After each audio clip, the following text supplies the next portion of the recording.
grande conflito. Capítulo 4. Um povo que difunde luz. Por entre as trevas que baixaram à terra durante o longo período da supremacia papal, a luz da verdade não poderia ficar inteiramente extinta. Em cada época, houve testemunhas de Deus, homens que acalentavam fé em Cristo como o único mediador entre Deus e o homem, que mantinham a Escritura Sagrada como a única regra de vida e santificavam o verdadeiro sábado. Quanto o mundo deve a estes homens, a posteridade jamais saberá. Foram estigmatizados como hereges, impugnados os seus motivos, criticado o seu caráter e suprimidos, difamados ou mutilados os seus escritos.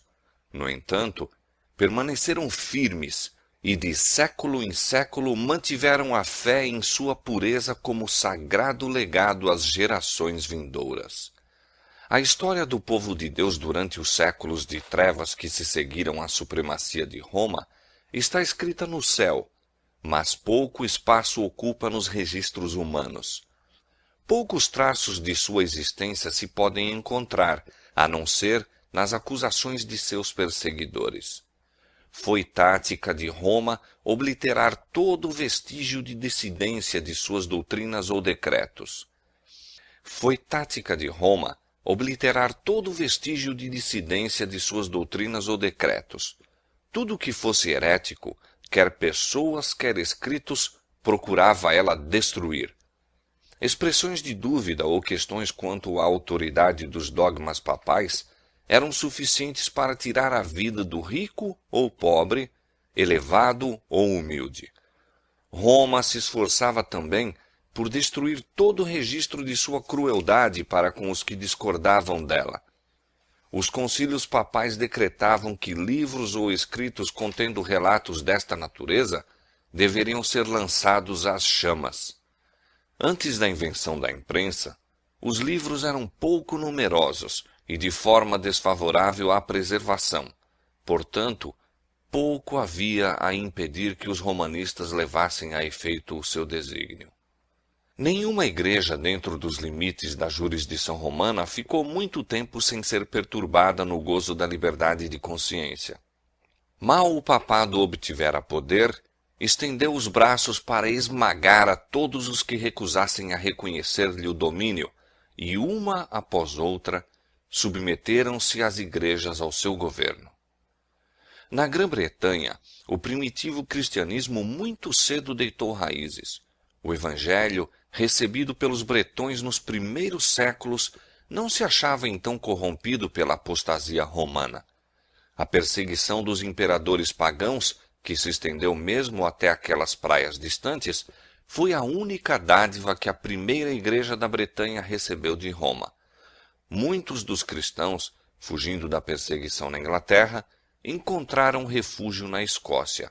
Daí, a verdade foi levada à Irlanda, sendo em todos estes países recebida com alegria.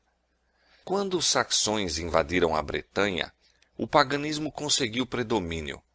Os conquistadores desdenharam ser instruídos por seus escravos e os cristãos foram obrigados a retirar-se para as montanhas e agrestes pauís.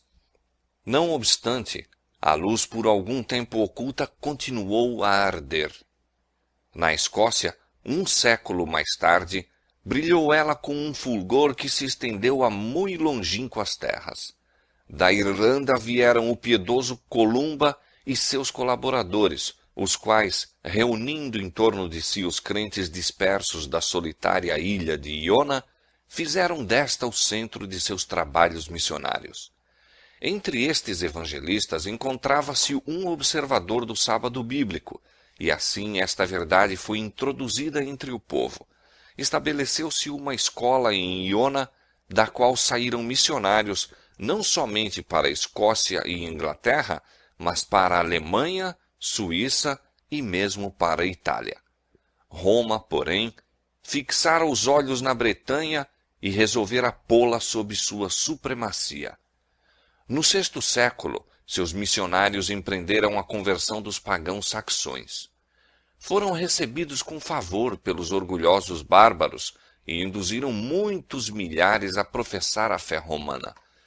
O trabalho progredia e os dirigentes papais e seus conversos encontraram os cristãos primitivos. Eloquente contraste se apresentou.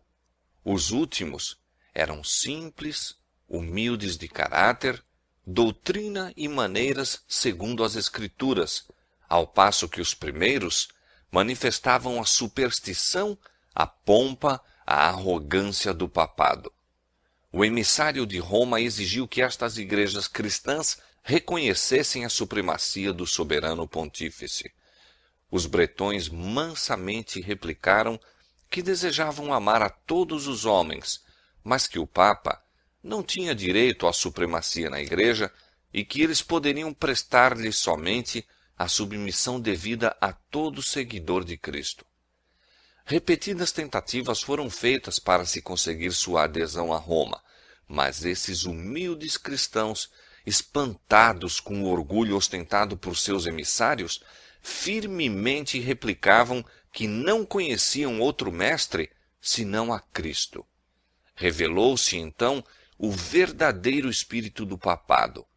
Disse o chefe romano: se não receberdes irmãos que vos trazem paz, recebereis inimigos que vos trarão guerra.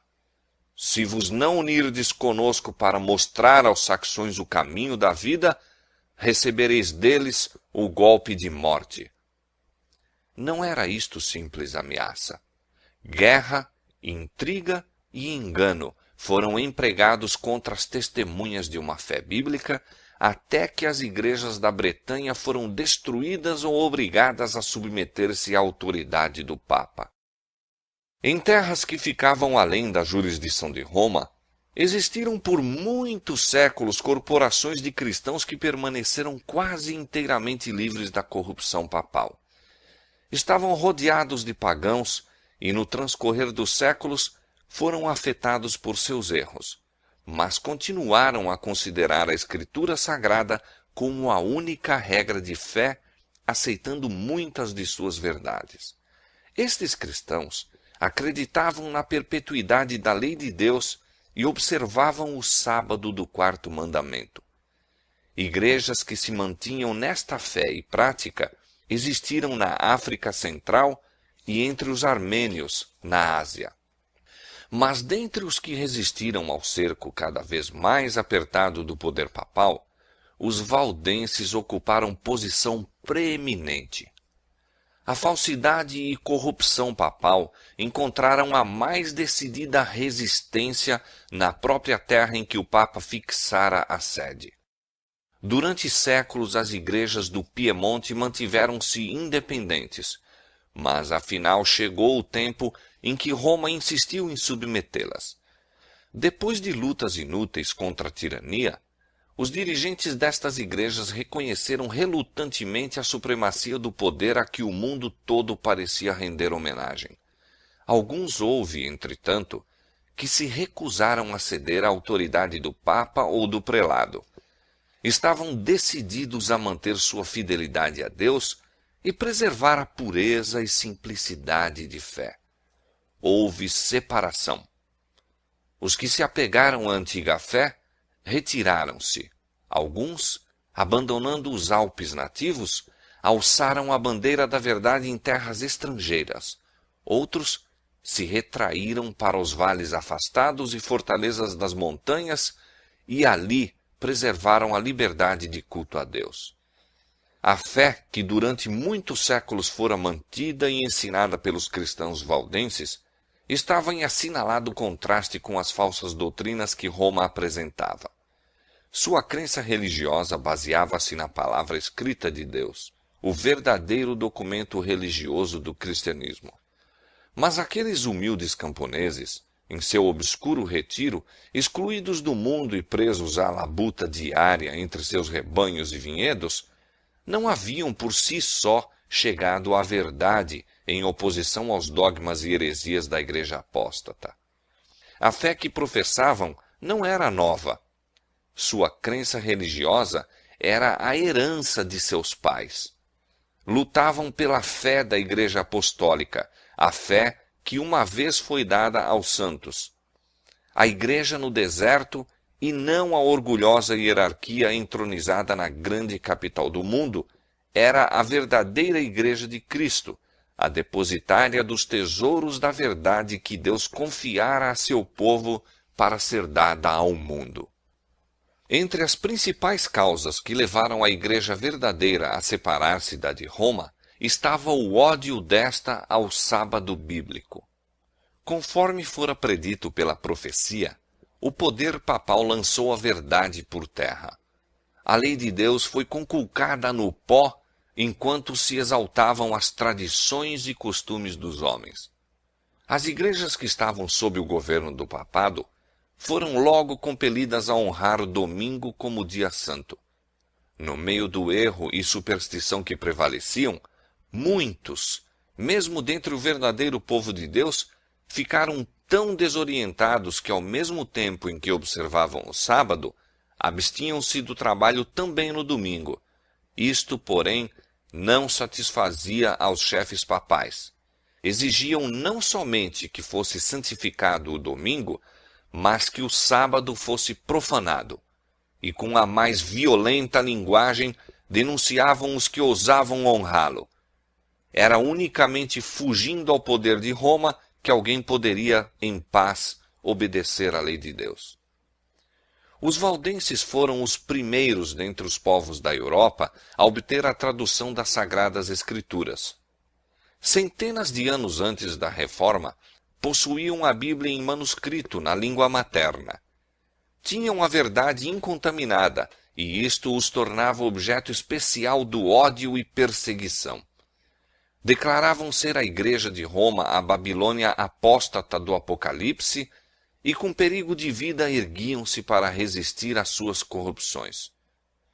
Opressos pela prolongada perseguição, alguns comprometeram sua fé, cedendo pouco a pouco em seus princípios distintivos, enquanto outros sustentavam firme a verdade. Durante séculos de trevas e apostasia, houve alguns dentre os valdenses que negavam a supremacia de Roma, rejeitavam o culto às imagens como idolatria e guardavam o verdadeiro sábado. Sob as mais atrozes tempestades da oposição conservaram a fé. Acossados, embora pela espada dos saboianos, e queimados pela fogueira romana, mantiveram-se sem hesitação ao lado da palavra de Deus e de sua honra. Por trás dos elevados baluartes das montanhas, em todos os tempos refúgio dos perseguidos e oprimidos, os valdenses encontraram esconderijo. Ali, conservou-se a luz da verdade a arder por entre as trevas da Idade Média. Ali, durante 1000 anos, testemunhas da verdade mantiveram a antiga fé. Deus providenciara para seu povo um santuário de majestosa grandeza, de acordo com as extraordinárias verdades confiadas à sua guarda. Para os fiéis exilados, eram as montanhas um emblema da imutável justiça de Jeová. Apontavam eles a seus filhos as alturas sobranceiras, em sua imutável majestade, e falavam-lhes daquele em quem não há mudança nem sombra de variação, cuja palavra é tão perdurável como os montes eternos. Deus estabelecera firmemente as montanhas e as cingira de fortaleza. Braço algum, a não ser o do poder infinito, poderia movê-las do lugar. De igual maneira, estabelecera ele a sua lei, fundamento de seu governo no céu e na terra. O braço do homem poderia atingir a seus semelhantes e destruir-lhes a vida, mas esse braço seria tão impotente para desarraigar as montanhas de seu fundamento e precipitá-las no mar, como para mudar um preceito da lei de Jeová ou anular qualquer de suas promessas aos que lhe fazem a vontade. Na fidelidade para com a sua lei, os servos de Deus deveriam ser tão firmes como os outeiros imutáveis. As montanhas que cingiam os fundos vales eram testemunhas constantes do poder criador de Deus e afirmação sempre infalível de seu cuidado protetor. Esses peregrinos aprenderam a amar os símbolos preciosos da presença de Jeová. Não condescendiam com murmurações por causa das agruras da sorte. Nunca se sentiam abandonados na solidão das montanhas. Agradeciam a Deus por haver-lhes provido refúgio da ira e crueldade dos homens. Regozijavam-se diante dele na liberdade de prestar culto. Muitas vezes, quando perseguidos pelos inimigos, a fortaleza das montanhas se provara ser defesa segura. De muitos rochedos elevados entoavam eles louvores a Deus, e os exércitos de Roma não podiam fazer silenciar seus cânticos de ações de graças. Pura, singela e fervorosa era a piedade desses seguidores de Cristo. Os princípios da verdade avaliavam-nos eles acima das casas e terras, amigos, parentes e mesmo da própria vida. Semelhantes princípios ardorosamente procuravam eles gravar no coração dos jovens. Desde a mais tenra infância, os jovens eram instruídos nas Escrituras e ensinava-se-lhes a considerar santos os requisitos da lei de Deus. Sendo raros os exemplares das Escrituras Sagradas, eram suas preciosas palavras confiadas à memória. Muitos eram capazes de repetir longas porções tanto do Velho como do Novo Testamento. Os pensamentos de Deus associavam-se ao sublime cenário da natureza e às humildes bênçãos da vida diária. Criancinhas aprendiam a olhar com gratidão a Deus como o doador de toda mercê e conforto. Os pais, ternos e afetuosos como eram, tão sabiamente amavam os filhos que não permitiam que se habituassem à condescendência própria. Esboçava-se diante deles uma vida de provações e agruras, talvez a morte de mártir. Eram ensinados desde a infância a suportar rudezas e a sujeitar-se ao domínio, e, contudo, a pensar e agir por si mesmos. Muito cedo eram ensinados a arrostar responsabilidades, a serem precavidos no falar e a compreenderem a sabedoria do silêncio. Uma palavra indiscreta que deixassem cair no ouvido dos inimigos poderia pôr em perigo não somente a vida do que falava, mas a de centenas de seus irmãos, pois, semelhantes a lobos à caça da presa, os inimigos da verdade perseguiam os que ousavam reclamar liberdade para a fé religiosa. Os valdenses haviam sacrificado a prosperidade temporal por amor à verdade e com paciência perseverante labutavam para ganhar o pão. Cada recanto de terra cultivável entre as montanhas era cuidadosamente aproveitado. Fazia-se com que os vales e as encostas menos férteis das colinas também produzissem. A economia e a severa renúncia de si próprio formavam parte da educação que os filhos recebiam como seu único legado. Ensinava-se-lhes que Deus determinara fosse a vida uma disciplina e que suas necessidades poderiam ser supridas apenas mediante o trabalho pessoal, previdência, cuidado e fé. O processo era laborioso e fatigante, mas salutar. Precisamente o de que o homem necessita em seu estado decaído, escola que Deus proveu para o seu ensino e desenvolvimento. Enquanto os jovens se habituavam ao trabalho e às perezas, a cultura do intelecto não era negligenciada. Ensinava-se-lhes que todas as suas capacidades pertenciam a Deus e que deveriam todas ser aperfeiçoadas e desenvolvidas para o seu serviço. As igrejas valdenses, em sua pureza e simplicidade, assemelhavam-se à igreja dos tempos apostólicos. Rejeitando a supremacia do Papa e prelados, mantinham a Escritura Sagrada como a única autoridade suprema infalível. Seus pastores, diferentes dos altivos sacerdotes de Roma, seguiam o exemplo de seu mestre, que veio não para ser servido, mas para servir. Alimentavam o rebanho de Deus, guiando-os às verdes pastagens e fontes vivas de sua santa palavra. Longe dos monumentos da pompa e orgulho humano, o povo congregava-se, não em igrejas suntuosas ou grandes catedrais, mas à sombra das montanhas nos vales alpinos ou, em tempo de perigo, em alguma fortaleza rochosa, a fim de escutar as palavras da verdade proferidas pelos servos de Cristo. Os pastores não somente pregavam o Evangelho, mas visitavam os doentes, doutrinavam as crianças, admoestavam aos que erravam e trabalhavam para resolver as questões e promover harmonia e amor fraternal. Em tempos de paz eram sustentados por ofertas voluntárias do povo, mas, como São Paulo, o fabricante de tendas, cada qual aprendia um ofício ou profissão, mediante a qual, sendo necessário, proveria o sustento próprio.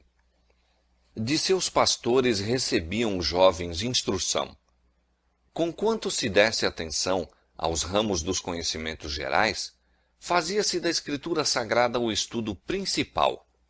Os evangelhos de São Mateus e São João eram confiados à memória, juntamente com muitas das epístolas. Também se ocupavam em copiar as Escrituras.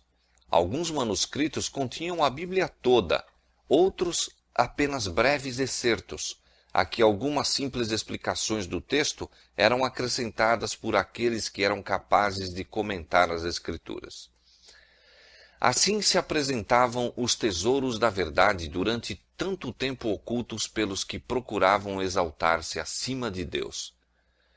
Mediante pacientes e incansáveis labores, por vezes nas profundas e escuras cavernas da terra, à luz de archotes, eram copiadas as Escrituras Sagradas, versículo por versículo, capítulo por capítulo. Assim, a obra prosseguia, resplandecendo qual ouro puro a vontade revelada de Deus. E quanto mais brilhante, clara e poderosa era por causa das provações que passavam por seu amor, apenas o poderiam compreender os que se achavam empenhados em obra semelhante. Anjos celestiais circundavam os fiéis obreiros. Satanás incitara sacerdotes e prelados a enterrarem a palavra da verdade sob a escória do erro, heresia e superstição, mas de modo maravilhosíssimo foi ela conservada incontaminada através de todos os séculos de trevas. Não trazia o cunho do homem, mas a impressão divina. Os homens se têm demonstrado incansáveis em seus esforços para obscurecer o claro e simples sentido das Escrituras e fazê-las contradizerem seu próprio testemunho. Porém, semelhante à arca sobre as profundas águas encapeladas, a palavra de Deus leva de vencida as borrascas que a ameaçam de destruição. Assim como tem a mina ricos veios de ouro e prata ocultos por sob a superfície, de maneira que todos os que desejam descobrir os preciosos depósitos devem cavar, assim, as Sagradas Escrituras têm tesouros de verdade que são revelados unicamente ao ardoroso, humilde e devoto pesquisador. Deus destinara a Bíblia a ser um compêndio para toda a humanidade na infância, juventude e idade madura, devendo ser estudada através de todos os tempos. Deu sua palavra aos homens como revelação de si mesmo. Cada nova verdade que se divisa é uma nova revelação do caráter de seu autor. O estudo das Escrituras é o meio divinamente ordenado para levar o homem à mais íntima comunhão com seu Criador e dar-lhe mais claro conhecimento de sua vontade. É o meio de comunicação entre Deus e o homem. Conquanto os valdenses considerassem o temor do Senhor como princípio da sabedoria, não eram cegos no tocante à importância do contato com o mundo, do conhecimento dos homens e da vida ativa para expandir o espírito e avivar as percepções. De suas escolas nas montanhas, alguns dos jovens foram enviados a instituições de ensino nas cidades da França ou Itália, onde havia campo mais vasto para o estudo, pensamento e observação do que nos Alpes nativos. Os jovens assim enviados eram expostos à tentação, testemunhavam o vício, defrontavam-se com os astuciosos agentes de Satanás que lhes queriam impor as mais sutis heresias e os mais perigosos enganos. Mas sua educação, desde a meninice, fora de molde a prepará-los para tudo isto. Nas escolas aonde iam, não deveriam fazer confidentes a quem quer que fosse. Suas verdades eram preparadas de maneira a ocultar seu máximo tesouro, os preciosos manuscritos das Escrituras. A estes, fruto de meses e anos de labuta, levavam consigo, e sempre que o podiam fazer sem despertar suspeita, cautelosamente punham uma porção ao alcance daqueles cujo coração parecia aberto para receber a verdade. Desde os joelhos da mãe, a juventude valdense havia sido educada com este propósito em vista. Compreendiam o trabalho e fielmente o executavam. Ganhavam-se conversos à verdadeira fé nessas instituições de ensino e frequentemente se encontravam seus princípios a penetrar a escola toda. Contudo, os chefes papais não podiam, pelo mais minucioso inquérito, descobrir a fonte da chamada heresia corruptora. O Espírito de Cristo é espírito missionário. O primeiro impulso no coração regenerado é levar outros também ao Salvador. Tal foi o espírito dos cristãos valdenses. Compreendiam que Deus exigia mais deles do que simplesmente preservar a verdade em sua pureza nas suas próprias igrejas, e que sobre eles repousava a solene responsabilidade de deixarem sua luz resplandecer aos que se achavam em trevas. Pelo forte poder da palavra de Deus, procuravam romper o cativeiro que Roma havia imposto. Os ministros valdenses eram educados como missionários, exigindo-se primeiramente de cada um que tivesse a expectativa de entrar para o ministério a aquisição de experiência como evangelista. Cada um deveria servir 3 anos em algum campo missionário antes de assumir o encargo de uma igreja em seu país. Este serviço, exigindo logo de começo renúncia e sacrifício, era a introdução apropriada à vida pastoral naqueles tempos que punham à prova a alma. Os jovens que recebiam a ordenação para o sagrado mistério viam diante de si não a perspectiva de riquezas e glória terrestre, mas uma vida de trabalhos e perigo, e possivelmente o destino de mártir. Os missionários iam de 2 em 2, como Jesus enviara seus discípulos.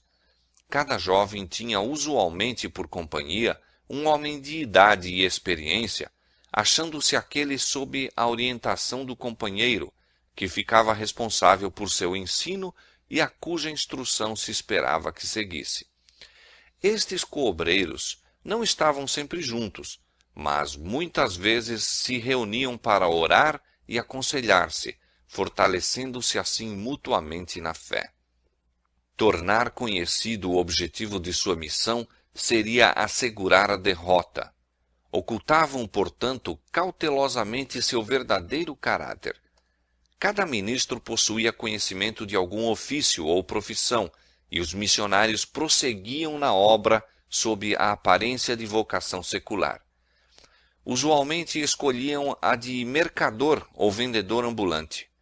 Levavam sedas, joias e outros artigos que naquele tempo não se compravam facilmente, a não ser em mercados distantes, e eram bem recebidos como negociantes, onde teriam sido repelidos como missionários. Em todo o tempo seu coração se levantava a Deus, rogando sabedoria, a fim de apresentar um tesouro mais precioso do que o ouro ou joias. Levavam secretamente consigo exemplares da Escritura Sagrada, no todo ou em parte. Quando quer que se apresentasse oportunidade, chamavam a atenção dos fregueses para os manuscritos. Muitas vezes assim se despertava o interesse de ler a palavra de Deus, e alguma porção era de bom grado deixada com os que a desejavam receber. A obra destes missionários começava nas planícies e vales ao pé de suas próprias montanhas, mas estendia-se muito além destes limites. Descalços e com vestes singelas e poentas da jornada como eram as de seu mestre, passavam por grandes cidades e penetravam em longínquas terras. Por toda a parte espalhavam a preciosa verdade. Surgiam igrejas em seu caminho e o sangue dos mártires testemunhava da verdade. O dia de Deus revelará a rica messe de almas encereiradas pelos labores destes homens fiéis. Velada e silenciosa, a palavra de Deus rompia caminho através da cristandade e tinha alegre acolhida nos lares e corações. Para os valdenses, não eram as Escrituras simplesmente o registro do trato de Deus para com os homens no passado e a revelação das responsabilidades e deveres do presente, mas o desvendar dos perigos e glórias do futuro. Acreditavam que o fim de todas as coisas não estava muito distante, e estudando a Bíblia com oração e lágrimas, mais profundamente se impressionavam com suas preciosas declarações e com o dever de tornar conhecidas a outros as suas verdades salvadoras. Viam o plano da salvação claramente revelado nas páginas sagradas e encontravam conforto, esperança e paz crendo em Jesus. Ao iluminar-lhes a luz o entendimento e ao alegrar-lhes ela o coração, anelavam derramar seus raios sobre os que se achavam nas terras do erro papal.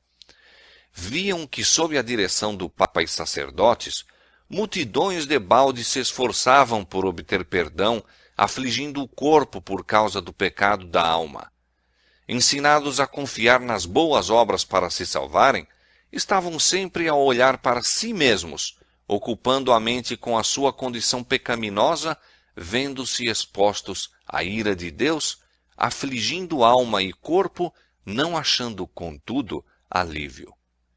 Almas conscienciosas eram, destarte, enredadas pelas doutrinas de Roma. Milhares abandonavam amigos e parentes, passando a vida nas celas dos conventos. Por meio de frequentes jejuns e cruéis açoitamentos, por vigílias à meia-noite, prostrando-se durante horas cansativas sobre as lajes frias e úmidas de sua lúgubre habitação, por longas peregrinações, penitências humilhantes e terrível tortura, milhares procuravam debaldadamente obter paz de consciência. Oprimidos por uma intuição de pecado e perseguidos pelo temor da ira vingadora de Deus, muitos continuavam a sofrer até que a natureza exausta se rendia e, sem um resquício de luz ou esperança, baixavam à sepultura.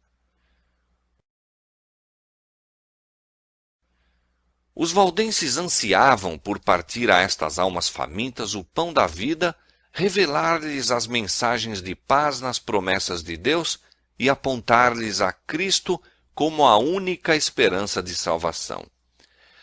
Tinham por falsa a doutrina de que as boas obras podem expiar a transgressão da lei de Deus. A confiança nos méritos humanos faz perder de vista o amor infinito de Cristo. Jesus morreu como sacrifício pelo homem, porque a raça caída nada pode fazer para se recomendar a Deus. Os méritos de um Salvador crucificado e ressurgido são o fundamento da fé cristã. A dependência da alma para com Cristo é tão real e sua união com Ele deve ser tão íntima como a do membro para com o corpo ou da vara para com a videira. Os ensinos dos papas e sacerdotes haviam levado os homens a considerar o caráter de Deus e mesmo o de Cristo como severo, sombrio e repelente. Representava-se o Salvador tão destituído de simpatia para com o homem em seu estado decaído, que devia ser invocada a mediação de sacerdotes e santos. Aqueles cuja mente fora iluminada pela palavra de Deus anelavam guiar estas almas a Jesus como seu compassivo e amante Salvador, que permanece de braços estendidos a convidar todos a irem a Ele com seu fardo de pecados, seus cuidados e fadigas. Almejavam remover os obstáculos que Satanás havia acumulado para que os homens não pudessem ver as promessas e ir diretamente a Deus, confessando os pecados e obtendo perdão e paz. Ardorosamente desvendava o missionário valdense as preciosas verdades do Evangelho ao espírito inquiridor. Citava com precaução as porções cuidadosamente copiadas da Sagrada Escritura. Era sua máxima alegria infundir esperança à alma conscienciosa, ferida pelo pecado, e que tão somente podia ver um Deus de vingança, esperando para executar justiça. Com lábios trêmulos e olhos lacrimosos, muitas vezes, com joelhos curvados, expunha a seus irmãos as preciosas promessas que revelam a única esperança do pecador. Assim, a luz da verdade penetrava muitas almas obscurecidas, fazendo recuar a nuvem lúgubre até que o sol da justiça resplandecesse no coração, trazendo saúde em seus raios. Dava-se a miúde o caso de alguma porção das Escrituras ser lida várias vezes, desejando o ouvinte que fosse repetida como se quisesse assegurar-se de que tinha ouvido bem. Em especial, se desejava de maneira ávida a repetição destas palavras: o sangue de Jesus Cristo, seu Filho, nos purifica de todo o pecado. 1 São João, capítulo 1, verso 7. Como Moisés levantou a serpente no deserto, assim importa que o Filho do Homem seja levantado, para que todo aquele que nele crê não pereça, mas tenha a vida eterna. São João, capítulo 3, versos 14 e 15. Muitos não se iludiam em relação às pretensões de Roma. Viam quão vã é a mediação de homens ou anjos em favor do pecador. Raiando-lhes na mente a verdadeira luz, exclamavam com regozijo: Cristo é meu sacerdote, seu sangue é meu sacrifício, seu altar é meu confessionário. Confiavam-se inteiramente aos méritos de Jesus, repetindo as palavras: sem fé é impossível agradar-lhe. Hebreus capítulo 11, verso 6. Nenhum outro nome há, dado entre os homens, pelo qual devamos ser salvos. Atos capítulo 4, verso 12. A certeza do amor de um Salvador parecia, a algumas destas pobres almas agitadas pela tempestade, coisa por demais vasta para ser abrangida. Tão grande era o alívio que sentiam, tal a inundação de luz que lhes sobrevinha, que pareciam transportadas ao céu. Punham confiantemente suas mãos na de Cristo, firmavam os pés sobre a rocha dos séculos, bania-se todo o temor da morte. Podiam agora ambicionar a prisão e a fogueira, se desse modo honrassem o nome de seu Redentor. Em lugares ocultos era a palavra de Deus apresentada e lida algumas vezes a uma única alma, outras a um pequeno grupo que anelava a luz e a verdade. A miúde a noite toda era passada desta maneira. Tão grande era o assombro e admiração dos ouvintes que o mensageiro da misericórdia frequentemente se via obrigado a cessar a leitura até que o entendimento pudesse aprender as boas novas da salvação. Era comum proferirem-se palavras como estas: aceitará Deus em verdade a minha oferta? Olhar-me-á benignamente? Perdoar-me-á Ele? Lia-se a resposta: vinde a mim todos os que estáis cansados e oprimidos, e eu vos aliviarei. Mateus capítulo 11, verso 28. A fé se apegava à promessa, ouvia-se a alegre resposta. Nada mais de longas peregrinações, nada de penosas jornadas aos relicários sagrados. Posso ir a Jesus tal como estou, pecador e ímpio, e ele não desprezará a oração de arrependimento. Perdoados te são os teus pecados. Os meus pecados, efetivamente os meus, podem ser perdoados. Enchia o coração uma onda de sagrada alegria, e o nome de Jesus era engrandecido em louvores e ações de graças. Estas almas felizes voltavam para casa a fim de difundir a luz, repetir a outros tão bem quanto podiam a nova experiência de que acharam o caminho verdadeiro e vivo. Havia um estranho e solene poder nas palavras das Escrituras que falava diretamente ao coração dos que se achavam anelantes pela verdade. Era a voz de Deus e levava a convicção aos que ouviam. O mensageiro da verdade continuava o seu caminho, mas seu aspecto de humildade, sua sinceridade, ardor e profundo fervor eram assuntos de observação frequente. Em muitos casos, os ouvintes não lhe perguntavam de onde viera ou para onde ia. Ficavam tão dominados, a princípio pela surpresa e depois pela gratidão e alegria, que não pensavam em interrogá-lo. Quando insistiam com ele para os acompanhar às suas casas, respondia-lhes que devia visitar as ovelhas perdidas do rebanho. Não seria ele um anjo do céu? Indagavam. Em muitos casos, não mais se via o mensageiro da verdade. Seguira para outros países, ou a vida se lhe consumia em algum calabouço desconhecido, ou talvez seus ossos estivessem alvejando no local em que testificara da verdade. Mas as palavras que deixara após si não poderiam ser destruídas. Estavam a fazer sua obra no coração dos homens. Os benditos resultados só no dia do juízo se revelarão plenamente. Os missionários valdenses estavam invadindo o reino de Satanás e os poderes das trevas despertavam para maior vigilância. Todo esforço para avanço da verdade era observado pelo príncipe do mal e ele excitava os temores de seus agentes. Os chefes papais viram grande perigo para sua causa no trabalho destes humildes itinerantes. Se fosse permitido à luz da verdade resplandecer sem impedimento, varreria as pesadas nuvens do erro que envolviam o povo. Haveria de dirigir o espírito dos homens a Deus unicamente, talvez destruindo, afinal, a supremacia de Roma. A própria existência deste povo, mantendo a fé da antiga igreja, era testemunho constante da apostasia de Roma e, portanto, excitava o ódio e perseguição mais atrozes. Sua recusa de renunciar às Escrituras era também ofensa que Roma não podia tolerar. Decidiu-se ela a exterminá-los da terra. Começaram então as mais terríveis cruzadas contra o povo de Deus em seus lares montesinos. Puseram-se inquisidores em suas pegadas, e a cena do inocente Abel tombando ante o assassino Caim repetia-se frequentemente. Reiteradas vezes foram devastadas as suas férteis terras, destruídas as habitações e capelas, de maneira que onde houvera campos florescentes e lares de um povo simples e laborioso, restava apenas um deserto.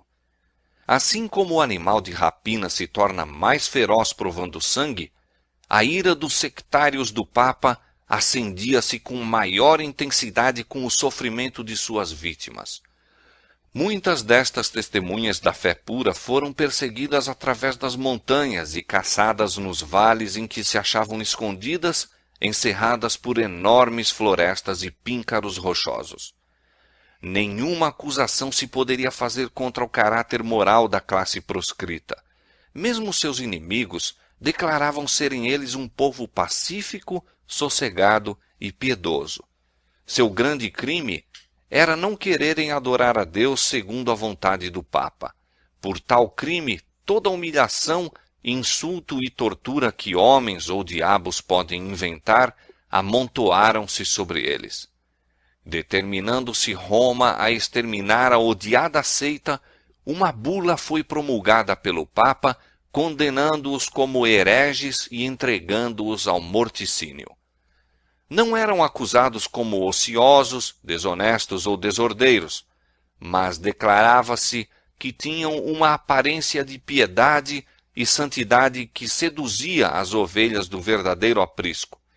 Portanto, ordenava ao Papa que aquela maligna e abominável seita de perversos, caso se recusasse a abjurar, fosse esmagada como serpentes venenosas. Esperava o altivo potentado ter de responder por estas palavras? Sabia que estavam registradas nos livros do céu para lhe serem apresentadas no juízo? Quando o fizestes a um destes meus pequeninos irmãos, disse Jesus, a mim o fizestes. Essa bula convocava a todos os membros da igreja para se unirem à cruzada contra os hereges. Como incentivo para se empenharem na obra cruel, absolvia de todas as penas e castigos eclesiásticos, gerais e particulares, desobrigava a todos os que se unissem à cruzada de qualquer juramento que pudessem ter feito, legitimava-lhes o direito a qualquer propriedade que pudessem ter ilegalmente adquirido, e prometia a remissão de todos os pecados aos que matassem algum herege. Anulava todos os contratos feitos em favor dos valdenses, ordenava que seus criados os abandonassem, proibia a toda pessoa dar-lhes qualquer auxílio que fosse e a todos permitia tomar posse de sua propriedade. Este documento revela claramente o espírito que o ditou. É o bramido do dragão e não a voz de Cristo que nele se ouve. Os dirigentes papais não queriam conformar seu caráter com a grande norma da lei de Deus, mas erigiram uma norma que lhes fosse conveniente e decidiram obrigar todos a se conformarem com a mesma porque Roma assim o desejava. As mais horríveis tragédias foram encenadas. Sacerdotes e papas corruptos e blasfemos estavam a fazer a obra que Satanás lhes designava. A misericórdia não encontrava guarida em sua natureza. O mesmo Espírito que crucificou Cristo e matou os apóstolos, o mesmo que impulsionou o sanguinário Nero contra os fiéis de seu tempo, estava em operação a fim de exterminar da terra os que eram amados de Deus. As perseguições desencadeadas durante muitos séculos sobre este povo temente a Deus foram por ele suportadas com uma paciência e constância que honravam seu Redentor. Apesar das cruzadas contra eles e da desumana carnificina a que foram sujeitos, continuavam a mandar seus missionários a espalhar a preciosa verdade. Eram perseguidos até a morte, contudo, seu sangue regava a semente lançada e esta não deixou de produzir fruto. Assim, os valdenses testemunharam de Deus séculos antes do nascimento de Lutero. Dispersos em muitos países, plantaram a semente da reforma que se iniciou no tempo de Wycliffe, cresceu larga e profundamente nos dias de Lutero e deve ser levada avante até ao final do tempo por aqueles que também estão dispostos a sofrer todas as coisas pela palavra de Deus e pelo testemunho de Jesus Cristo.